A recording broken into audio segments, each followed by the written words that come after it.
নমস্কার, সোজা সাপটা সুব্রতয় আপনাদের স্বাগত। যা বলবো সোজা সাপটা বলবো।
এই যে ভিডিওটা আপনারা দেখছেন, এই ভিডিওটা গতকাল অর্জুন সিং এর বাড়ির সামনের ভিডিও, যেখানে দেখা যাচ্ছে যে অর্জুন সিং এর বাড়ি লক্ষ্য করে বোমাবাজি করা হচ্ছে।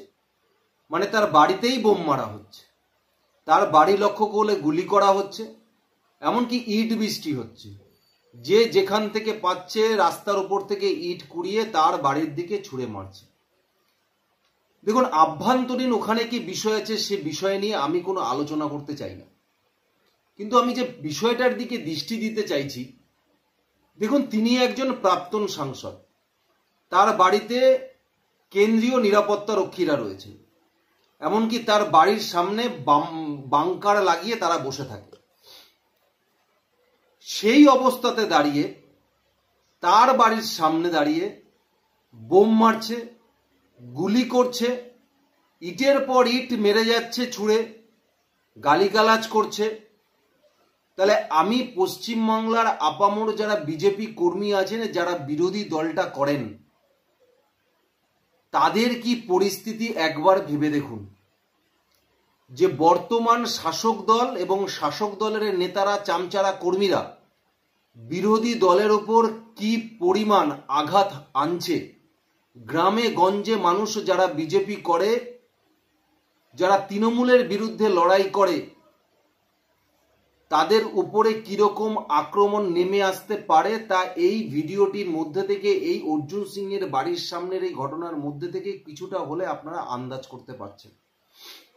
এবং তার সঙ্গে সঙ্গে আমি আর একটা দিক যেটা উল্লেখ করতে চাই, যে এই ভিডিওটা একটু মনোযোগ দিয়ে দেখলে আপনাদের মনে হচ্ছে না, দেখুন এই যে যারা যারা ইট মারছে বাড়ির সামনে দাঁড়িয়ে, দৌড়ে এসে ছুঁড়ে ছুঁড়ে ইট মারছে জানলায়, কত হবে এদের বয়স?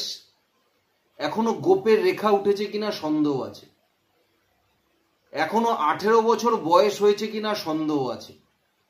আচ্ছা, এই ছবিটার সাথে আপনারা একটু মেলাতে পাচ্ছেন? ফিরে যান তো মাসখানেক আগের ঘটনায় বাংলাদেশের। সেই ছাত্র আন্দোলনের নামে যে তাণ্ডব হয়েছিল, গণভবন লুট হয়েছিল, শেখ মুজিবরের ছবিতে প্রস্তাব করেছিলেন, দিকে দিকে শেখ মুজিবরের মূর্তি ভাঙা হচ্ছিল, সেই সময় যারা এই কাজে লিপ্ত ছিল দেখুন তো তাদের বয়সের সাথে তাদের চেহারার সাথে একবার মিলছে কিনা, হুবহু মিলে যাচ্ছে। এই বয়সীর ছেলেরাই কিন্তু ছিল, যে গোপো ঠিকঠাক গজায়নি, এই বয়সী ছেলেরাই ছিল। তাহলে পশ্চিমবঙ্গের বর্তমান অবস্থাটা কোন জায়গায় গিয়ে দাঁড়িয়েছে, কিভাবে জেহাদিরা দিকে দিকে বাড়ছে এবং আক্রমণ সারছে বিরোধীদের উপরে, একবার ভেবে দেখুন। আর এদের ব্রেনগুলোকে কিভাবে ওয়াশ করা হচ্ছে। একটাকে দেখেও কিন্তু একবারও মনে হয়নি যে তার বাবা কোটিপতি।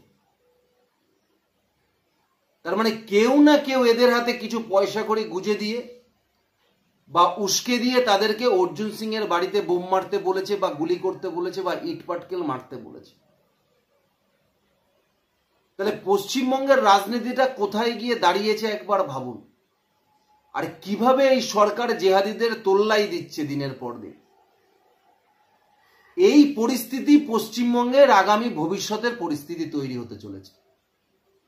যে সমস্ত সাম্যবাদরা, যে সমস্ত মাকুড়া সেকুরা ধর্মনিরপেক্ষতার বুলি আওড়ে পশ্চিমবঙ্গে নিজেদেরকে বিরাট জায়গায় রাখতে চেয়েছেন, এটাই পশ্চিমবঙ্গের আগামী দিনের ভবিষ্যৎ। আপনারা মিলিয়ে রাখুন, মিলিয়ে রাখুন পশ্চিমবঙ্গের এটা আগামী দিনের ভবিষ্যৎ। কারণ মমতা বন্দ্যোপাধ্যায় যেভাবে তোষণের রাজনীতিতে নেমেছেন আর যেভাবে এক বিশেষ সম্প্রদায়ের ভোটে মমতা বন্দ্যোপাধ্যায় বারবার ক্ষমতায় আসছে, খুব বেশি দেরি নেই, 10 থেকে 15 বছর পশ্চিমবঙ্গের ভবিষ্যৎ এটাই হতে চলেছে। দেখবেন জেহাদিরা রাস্তায় দাপাদাপি করবে। এই হলো পশ্চিমবঙ্গের পরিস্থিতি। আর পুলিশ দেখেছেন ঠুটো জগন্নাথের মতো দাঁড়িয়ে আছে, তাদের কি বোঝাচ্ছে। ঠিক বাংলাদেশের ঘটনা, যেরকম ভাবে গণভবন লুট করতে গেছিল,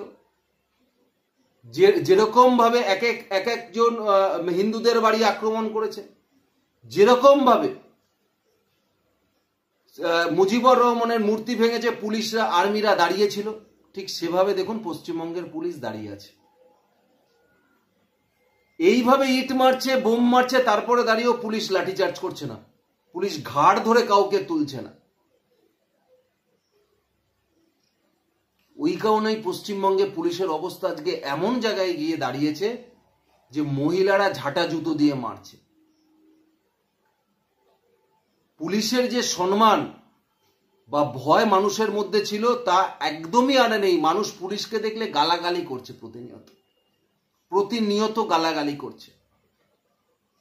আজকেও দেখেছেন কুলতলিতে কি হয়েছে, ফাঁড়ি পুড়িয়ে দিয়েছে, ভাঙচুর করছে, পুলিশকে ঝাঁটা দিয়ে জুতো দিয়ে মারছে মহিলারা রাস্তায় বেরিয়ে। কি পরিস্থিতি তৈরি হয়েছে পশ্চিমবঙ্গের। এই পশ্চিমবঙ্গই কি আপনারা দেখতে চেয়েছিলেন? এর জন্যই কি 3বার ভোট দিয়ে ক্ষমতায় নিয়ে এসেছিলেন? নাকি এখনো ভাবছেন যে 1000 টাকা ভাতা পাচ্ছি, চাপ কি আছে, দিদিকেই দিই? তাহলে এই যে দৃশ্যটা আপনারা আজকে দেখছেন, এটাই পশ্চিমবঙ্গের আগামী দিনের ভবিষ্যৎ হবে। আর এই পুলিশই চুপ করে দাঁড়িয়ে থাকবে, একটি বিশেষ সম্প্রদায়ের মানুষ রাস্তায় নেমে আপনার বাড়ির সামনে এসে তারা এই কীর্তিগুলোই করে যাবে। হয় আপনাকে বাড়ি ছেড়ে পালাতে হবে, নয়তো বাড়ির ভেতরে তালা দিয়ে বসে থাকতে হবে, রাস্তায় পর্যন্ত বেরোনোর ক্ষমতা আপনাদের আর হবে না। এটাই হবে পশ্চিমবঙ্গের আগামী দিনের ভবিষ্যৎ। আপনারা সবাই মিলিয়ে নেবেন কথাটা।